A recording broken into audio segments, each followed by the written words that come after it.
ইলিশ ভাপা। আজকে আমি আপনাদের সাথে শেয়ার করব ইলিশ ভাপা।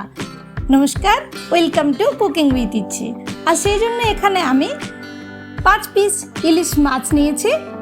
আমি লেজাটাও ব্যবহার করছি। এটার মধ্যে আমি পরিমাণ মতন হলুদ আর নুন দিলাম। রেসিপিটি ভালো লাগলে প্লিজ চ্যানেলটাকে লাইক, শেয়ার এবং সাবস্ক্রাইব করতে ভুলবেন না যেন। আর দেবো আমি এরকম ছোট চামচের 4 চামচ সরষের তেল। সরষের তেল ছাড়া ইলিশে ফ্লেভারটাই আসবে না। এবার আমি এগুলোকে ভালো করে মাখিয়ে নিচ্ছি। মেখে আমি এটাকে 10 মিনিটের জন্য রেখে দেব। আমার আপকামিং রেসিপি ফুচকা। রেসিপিটা পেতে হলে এক্ষুনি নোটিফিকেশনটাকে অন করুন, তবেই না সবচেয়ে প্রথমে আপনার কাছে যাবে আমার এই রেসিপিটা। আজকের রেসিপির জন্য আমি এখানে বড় 5 চামচ কালো সর্ষে ব্যবহার করেছি। আপনারা চাইলে সাদা সর্ষেও ব্যবহার করতে পারেন, কিন্তু আমি গ্যারেন্টি দিয়ে বলছি কালো সর্ষেতে টেস্টটা অনেক বেটার হবে। আর নিলাম 4-5টা কাঁচা লঙ্কা। আমি নুন নিলাম ছোট চামচের 1 চামচ।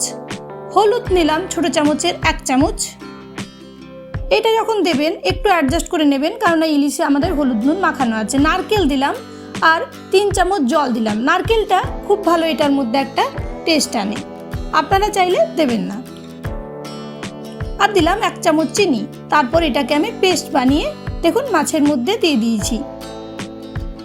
একটু জল মিক্সারটা ধুয়ে সেটাও আমি এটার মধ্যে দিয়ে দিলাম। এবার ভালো করে এটাকে আমি একটু মাখিয়ে নেব। খুবই ইজিলি একটা তৈরি হয়, চটজলদি একটা রেসিপি, আর খেতে অপূর্ব। একদিন বানিয়ে দেখুন, এইভাবে দারুণ লাগবে। আর এটার মধ্যে আমি দেখিয়ে দিচ্ছি, অনেকে টিফিন বক্স খুলে না, কিভাবে টিফিন বক্স খুলবে সেটাও আমি এটার মধ্যে শেয়ার করছি। দেখুন এখানে আমি একটা টিফিন বক্স নিলাম। এরকম টিফিন বক্সের মধ্যে আমি আবার 3-4 চামচ ছোটো চামচের সর্ষের তেল দেব। এই ইনগ্রিডিয়েন্টসটাতে সর্ষের তেলই মেন ইনগ্রিডিয়েন্টস ইলিশের পাশাপাশি। এবার চারদিক থেকে একটু সর্ষের তেলটাকে ভালো করে এরকমভাবে আমি কোট করে নিলাম। আর মাছগুলো আমি এটার মধ্যে সবগুলো ভরে সর্ষে বাটাটাও এটার মধ্যে দিয়ে দেব। বেশি কিছু ইনগ্রিডিয়েন্টস না, আমাদের কিচেনের মধ্যে যা থাকে তাই দিয়েই তৈরি হয়ে যাবে। দেখুন কয়েকটা কাঁচা লঙ্কা দিলাম, ঝালটা যদি আরও কেউ খেতে চায় সেটা অ্যাডজাস্ট হবে। আর সর্ষে বাটাটাও আমি উপর থেকে এরকমভাবে দিয়ে দিলাম। এবার আমি এটার মধ্যে দিয়ে দেব সর্ষের তেল, আবার 2 চামচ সর্ষের তেল দিয়ে আমি এটাকে এইবার নিচের যে টিফিন বক্সটা আছে, আমার এখানে 2 বাটির টিফিন বক্স নিয়েছি, তাহলে সহজে টিফিন বক্সটা খুলে সেটার মধ্যে একটু জল দিয়ে দিলাম। আর এই টিফিন বক্সটাকে আমি এবার বন্ধ করে দেব। তারপর দেখুন এখানে আমার ভাত ফুটছে।